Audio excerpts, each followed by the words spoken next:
नमस्कार, मैं पुनीत सिंह पारिया हूँ। मध्य प्रदेश के इंदौर शहर से आता हूँ और अभी वर्तमान में भारतीय युवा कांग्रेस का राष्ट्रीय सचिव हूँ। मैंने अपनी राजनीतिक करियर की शुरुआत एनएसयूआई के कार्यकर्ता के रूप में की और एनएसयूआई के विभिन्न पदों पर रहा और यूथ कांग्रेस के विभिन्न पदों पर होता हुआ अभी मैं राष्ट्रीय टीम का एक हिस्सा हूँ। आपकी शिक्षा और परिवार के बारे में कुछ बताएं। शिक्षा में मैंने बीएससी, एमबीए, एलएलबी किया हुआ है और परिवार में मेरे माता पिता हैं, राम सिंह पारिया जी पिताजी, मदर मेरी विजय लक्ष्मी पारिया जी, मेरे 2 छोटे भाई हैं, मेरी पत्नी हैं और 2 बच्चे हैं, एक बेटा एक बेटी। भारत जोड़ो यात्रा में यात्री बनकर ये कठिनाई सहने का संकल्प कैसे आया? जब यात्रा शुरू हुई थी हम लोगों ने कई साथियों के साथ इस यात्रा के लिए इंटरव्यूज़ दिए थे, लेकिन बदकिस्मती से मेरा उसमें नाम नहीं आ पाया था। तो एक बार मन में ऐसा लगा कि ये यात्रा हमें नहीं करनी चाहिए क्योंकि इस ऑफिशियल लिस्ट में हम थे नहीं। तो हमने यात्रा जो शुरू की वो भारतीय युवा कांग्रेस के भारत यात्री के तौर पे शुरू की थी। हमें कैंप पे ना रुकते हुए बाहर कहीं हमारी रुकने की व्यवस्था करनी होती थी और 70-70 किलोमीटर पीछे या आगे यात्रा के हमें रुकना पड़ता था। तो शुरुआत में कठिनाइयाँ हुई, लेकिन जो हमारे साथी हैं वो भी एक निश्चय कर आए थे मन में कि हमें घर नहीं जाना है और यात्रा में हमें भले ही भारत यात्री का दर्जा ना मिले, हम चलते रहेंगे। लेकिन यहाँ की टीम ने जो हमें देखा कि हम लोग लगातार चल रहे हैं, बिना रुके चल रहे हैं, बिना छुट्टियों के चल रहे हैं, तो हम लोगों में से ही कई लोगों को फिर भारत यात्री का एक दर्जा दिया गया और आज भी वही चीज़ जारी है। हमारी टीम बाहर सफ़र करती है, आगे या पीछे वो लोग रुकते हैं और लगातार इस यात्रा के साथ बने हुए हैं और भारत जोड़ो टीम से भी उनको पूरा सम्मान मिलता है और जहाँ भी ज़रूरत होती है हमारी टीम खड़ी होती है। भारत जोड़ो टीम हम लोगों में से ही भारत यात्री रिकग्नाइज़ करके और फिर ये लोग हमें लेते हैं। मुख्य कारण क्या है आपकी यात्रा से जुड़ने का और चलने का? जब भारतीय जोड़ो यात्रा की बात हुई थी पहली बार, तो हमें नहीं पता था कि ये एक पदयात्रा के रूप में हम लोग आगे बढ़ेंगे। हमें लगता था कि गाड़ियों से एक शहर से दूसरे शहर जाया जाएगा और वहाँ पर पदयात्रा होगी कुछ समय के लिए। फुल टाइम पदयात्रा किसी ने भी नहीं सोची थी, तो सोचकर थोड़ा अजीब लगा। लेकिन जब हम इसका हिस्सा बने तब लगा कि हम एक महायज्ञ में एक छोटी आहुति दे रहे हैं। जो राहुल जी जितनी तपस्या कर रहे हैं, आप देखेंगे बारिश का मौसम हो, गर्मी हो, अभी ठंड है, लेकिन राहुल जी को कोई भी मौसम विचलित नहीं कर सका। उनका लक्ष्य एक है, जो भी समस्याएं जनता के बीच हैं, महंगाई हुई, बेरोज़गारी हुई, जो नफ़रत फैली हुई है 2014 के बाद, उन नफ़रतों को ख़त्म करना है और जनता से जो जुड़े मुद्दे हैं उन मुद्दों को आगे लाना है, उन मुद्दों को आवाज़ बनकर उठाना है।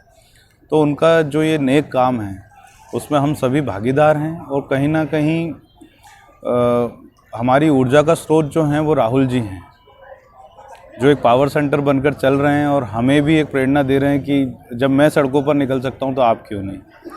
और ऐसी एक यात्रा गांधी जी ने दांडी मार्च के रूप में की थी, उसका हिस्सा जो लोग बने तो उनके परिवारजन जो हैं आज भी याद रखते हैं कि हमारे दादाजी या हमारे परदादाजी उस यात्रा का हिस्सा रहे थे। तो मेरी दिली तमन्ना ये थी कि मैं इस महायात्रा का एक हिस्सा बनूं ताकि आने वाली मेरी जो पीढ़ियां रहें वो याद करें कि हमारे परिवार के एक वरिष्ठ सदस्य इस यात्रा का एक भागीदार थे और हमारे लिए वो सड़कों पर उस समय उतरे थे जिस समय नफ़रत का एक माहौल इस देश में था और ऐसे नफ़रती लोगों के खिलाफ वो खड़े थे जो देश को तोड़ना चाहते थे। लेकिन हमारे परिवार के एक सदस्य देश को जोड़ने राहुल जी के नेतृत्व में निकले थे। अगर आपको अवसर मिलता है तो कैसे भारत का निर्माण करना चाहिए अपने लिए, अपने बच्चों के लिए, अपनी बहन बेटियों के लिए? देखिए, इस यात्रा में आने का एक कारण ये भी है कि मेरे 2 बच्चे हैं छोटे और मैं नहीं चाहता कि वो नफ़रत के एक माहौल में बड़े हों, क्योंकि हम लोग जिस माहौल में पड़े बड़े, हमने कभी नहीं सोचा था कि हमारा दोस्त जो है वो किस समाज का है, किस जाति का है। हम दिल खोल के उसके साथ प्यार बांटते थे, उसके टिफ़िन से हम शेयर करते थे, हमारे टिफ़िन से वो शेयर करता था, कभी हमने भेदभाव नहीं रखा। लेकिन आज का जो माहौल बन रहा है, धीरे धीरे बच्चों के दिमाग में भी नफ़रत आ रही है, एक विशेष धर्म के प्रति, विशेष जातियों के प्रति, अगड़े पिछड़े सब सोचने लगा। आजकल का जो बच्चा जिसकी खेलने की उम्र है वो अपना समय अब निकाल रहा है इन चीज़ों को देखते हुए। तो मैं नहीं चाहता था कि मेरे बच्चे उस नफ़रत के माहौल में बड़े हों और वो दिमाग में ये चीज़ें लाएं कभी भी कि हमारा पड़ोसी किस जाति का है, हमारे दोस्त किस धर्म के हैं। तो वो भी एक कारण रहा कि मेरा इस यात्रा के थ्रू मैसेज रहेगा, कम से कम मेरा परिवार तो इस चीज़ से अछूता रहेगा कि हमारा बेटा, हमारे पिता इस यात्रा का हिस्सा हैं, तो हम तो इस नफ़रत को नहीं एक्सेप्ट करेंगे। एक कारण ये भी रहा। अब जब आप यात्रा से गुजर रहे हैं, तमाम तरह के लोगों से मिल रहे हैं और तमाम घटनाएं भी आप लोग की, कोई एक ऐसी घटना जो आपके दिल में हमेशा आपके लिए याद रहे? देखिए, हम लोग ये एक अच्छी घटना तो नहीं थी, लेकिन ये जीवन भर मुझे याद रहेगी। इस यात्रा के दौरान एक हादसा हुआ जो पांडे जी थे, वो सेवा दल के एक पदाधिकारी थे हमारे, और वो यात्रा में शामिल हुए, उस दौरान उनका निधन हो गया। तो वो मुझे मेरे दिल को छूने वाला एक पल था कि हम चल रहे हैं भले, लेकिन जो आहुति उन्होंने दी है इस यज्ञ में, वो शायद ही कोई दे पाए। और वो किस्मत वाले थे कि इस यात्रा के दौरान ऐसा हुआ, तो वो अपने आप में अमर हो चुके हैं और इस यात्रा का जहाँ भी इतिहास में नाम दर्ज होगा वहाँ उनका नाम आएगा। तो वो एक पॉइंट था कि जहाँ मुझे थोड़ा सा मैं इमोशनल हुआ कि कितना डेडिकेशन है पार्टी के प्रति लोगों में, राहुल जी के प्रति लोगों में कितना डेडिकेशन है, जो अपने स्वास्थ्य की भी परवाह नहीं करते हुए और यात्रा में शामिल हुए, अपने परिवार से दूर हुए। लेकिन उस चीज़ ने मुझे मोटिवेट भी किया है कि वो इतना बड़ा बलिदान तो मैं शायद ही कभी दे पाऊँ अपनी पार्टी के लिए, अपने देश के लिए। लेकिन कुछ ऐसा करना है जिससे हमारी पार्टी भी मजबूत हो और हमारे नेता ने जो संकल्प लिया है उसको दृढ़ता मिले और जो देश में माहौल धीरे धीरे नफ़रत की ओर बढ़ रहा है वो कम होते होते ख़त्म हो जाए।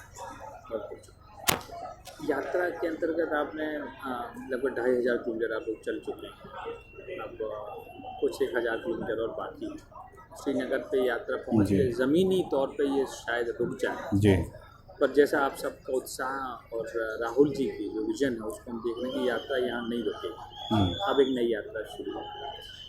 आपको क्या लगता है इसके, जब हम श्रीनगर पहुँचेंगे तब हमारे देश में हमारी यात्रा की झोली में क्या हम हासिल करेंगे? जब तमिलनाडु से हम शुरू किए थे उस समय कुछ हज़ार लोग हमसे जुड़े थे, जो कि ज़्यादातर हमारे कार्यकर्ता होते थे। लेकिन जैसे जैसे यात्रा तमिलनाडु के छोर पर पहुंचती गई, केरल की तरफ बढ़ती गई, तो आम जनता भी हमसे जुड़ने लगी। आम जनता तक भी ये मैसेज जाने लगा कि राहुल जी एक नेक कारण लेकर निकले हैं और वो देश को, कई लोगों को एक गलतफहमी थी कि देश टूटा ही कब है, तो देश जो वैचारिक रूप से टूट रहा था उसे जोड़ने राहुल जी निकले हैं। जनता को ये समझ आने लगा जब हम कुछ 100 किलोमीटर चले, तब तक जब उन्होंने देखा कि देश का इतना बड़ा नेता सड़कों पर निकला हुआ है और हमारे लिए निकला है, तो वो भी समर्थन देने लगे। और आज ये है कि आप भी देखते हैं कि लाखों लोग राहुल जी के पीछे चलते हैं। कई लोग उनसे मिल पाते हैं वहाँ पे, कई लोग उनसे बात कर पाते हैं, अपनी बात रखते हैं। राहुल जी कभी अपनी बात सुनाते नहीं हैं किसी को, वो लोगों की बात सुनते हैं और दिन भर का जो उनकी यात्रा का अनुभव रहता है वो शाम को एक 10 या 15 मिनट की एक भाषण में वो सबको बता देते हैं। तो देश को लग रहा है कि अब हमें सुनने वाला नेता मिला है। और राहुल जी के बारे में जो भी भ्रांतियाँ फैलाई गई, करोड़ों रुपया खर्च किया गया उनकी इमेज को गिराने के लिए, उसको तोड़ते हुए राहुल जी इस यात्रा से दिख रहे हैं। जनता जान रही है कि हमारा नेता क्या था और उसे क्या बताया गया था, और जनता को राहुल जी पसंद आ रहे हैं। और यात्रा दिन ब दिन इसमें हज़ारों लोग जुड़ रहे हैं। इसमें महिलाएं हैं, बच्चे हैं, बुज़ुर्ग हैं, युवा हैं। एक चीज़ और आपको बताता हूँ, जब हम लोग केरल से निकले थे तो हमें नारा देना पड़ता था, जोड़ो जोड़ो भारत जोड़ो, हमें नारा लगाना पड़ता था। लेकिन आज ये कंडीशन है कि हम लोग जब निकलते हैं तो जनता नारा लगाती है जोड़ो जोड़ो, हम कहते हैं भारत जोड़ो। तो ये एक बहुत बड़ा अंतर आया है और धीरे धीरे देश में लग रहा है कि जितने भी लोग यात्रा में शामिल होते हैं, कहीं भी उनके मन में ये नहीं रहता कि ये एक धर्म की यात्रा है या एक जाति की यात्रा है। हम लोग तिरंगे की छाँव के नीचे ये यात्रा निकलती है और उसी के आशीर्वाद से, ये तिरंगे का ही आशीर्वाद है कि ये यात्रा इतनी सक्सेसफुल हो रही है। और जो राहुल जी की सोच है उसको हर नागरिक यहाँ पे सलाम कर रहा है कि ये सोच का नेता जो था हमें चाहिए। जी। आखिर में मध्य प्रदेश से आप बिलोंग करते हैं। मध्य प्रदेश में 17-18 साल से भाजपा सरकार है, कांग्रेस लगातार संघर्ष में है। आप लोग एक संघर्ष की परिपाटी से जुड़े हैं, अभी भी कर रहे हैं। कांग्रेस के कार्यकर्ताओं के लिए मध्य प्रदेश में और देश की आम जनता को क्या संदेश देना चाहिए? देखिए, कार्यकर्ताओं को तो यही संदेश दूंगा कि डरो मत, जो हमारे नेता कहते हैं। और इतिहास भी गवाह है कि कांग्रेस का कार्यकर्ता कभी डरा नहीं। हम अंग्रेज़ों से नहीं डरे थे, तो उनके मुखबिरों से डरने की तो हमें कोई ज़रूरत नहीं है।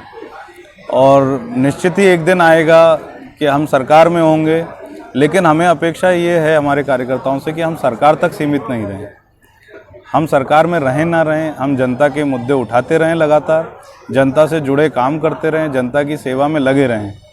हमें जनता के आशीर्वाद से ज़्यादा कुछ नहीं चाहिए, क्योंकि सत्ता एक दिन आके ठहर जाती है, लेकिन जो आशीर्वाद होगा वो आपको बहुत आगे बढ़ाएगा। एक अपील और करना चाहूँगा कि जिन भी राज्यों से अब यात्रा निकलेगी, आप ज़्यादा से ज़्यादा संख्या में इस यात्रा में शामिल हों और राहुल जी के इस मकसद को कामयाब करें, उन्हें अपना आशीर्वाद दें। बहुत शुक्रिया। आपकी यात्रा भी ऐसे संकल्प के साथ पूरी हो जिस उद्देश्य से आपने कहा, उद्देश्य आपका प्राप्त हो। हमारे थैंक यू।